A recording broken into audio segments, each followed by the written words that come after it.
ছোট্ট আরাবি সারাদিন খুঁজে বেড়ায় তার প্রিয় বাবার মুখ।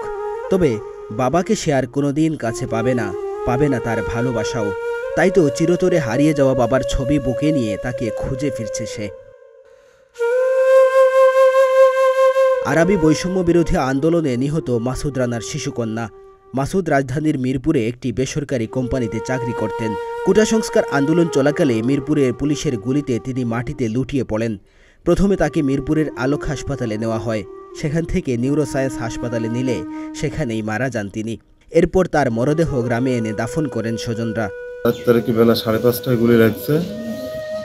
5 তারিখে রাত 1:15 মারা গিয়েছে নিউরোসায়েন্স হাসপাতালতে। সেখান থেকে আমরা অ্যাম্বুলেন্স থেকে নিয়ে এসে বাসায় নিয়ে এসে তাকে দাফন কাজ সম্পন্ন করেছি।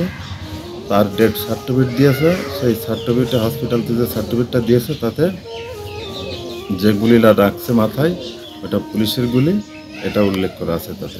ছোট ছেলেকে হারানোর শোক কোনোভাবেই কাটিয়ে উঠতে পারছেন না মাসুদের বাবা মা। ছাড়া থাকে না বাবা, সকলদিন বাবা খুঁজছে, রাত হলে ঘুমায় না, সারা রাত কান্দে।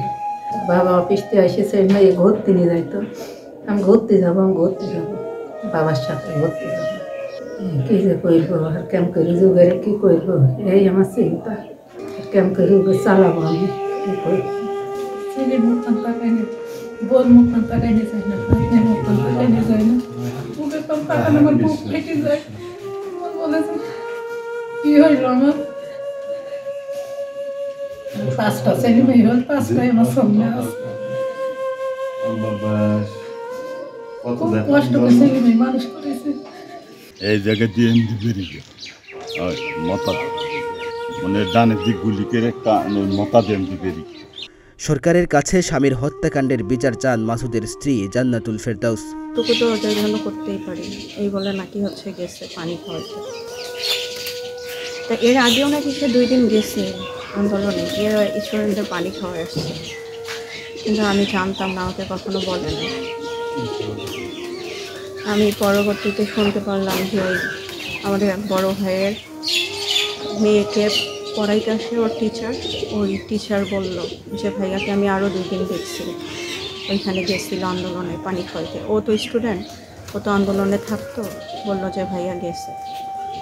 স্থানীয় জনপ্রতিনিধি বলছেন, মাসুদ রানার আত্মত্যাগে নতুন করে স্বাধীন হয়েছে দেশ, কিন্তু বিধবা হয়েছে তার স্ত্রী, এতিম হয়েছে সন্তান। তাদের পাশে দাঁড়ানোর জন্য সরকারের প্রতি আহ্বান জানালেন তিনি। মাসুদ রানা গত 4 তারিখে বৈষম্য বিরোধী আন্দোলনে ছাত্র জনতার সংগ্রামী একজন ছিলেন। উনি পুলিশের গুলিতে নিহত হন 4 তারিখে। তার একটা বাচ্চা আছে, তার স্ত্রী আছে। আমরা চাই তার পিছনে যেন সরকার একটু পদক্ষেপ নেয়। চুয়াডাঙ্গার আলমডাঙ্গা উপজেলার কায়রাডাঙ্গা গ্রামের মাসুদ স্ত্রী সন্তান নিয়ে থাকতেন ঢাকার মিরপুর 10 নম্বরে।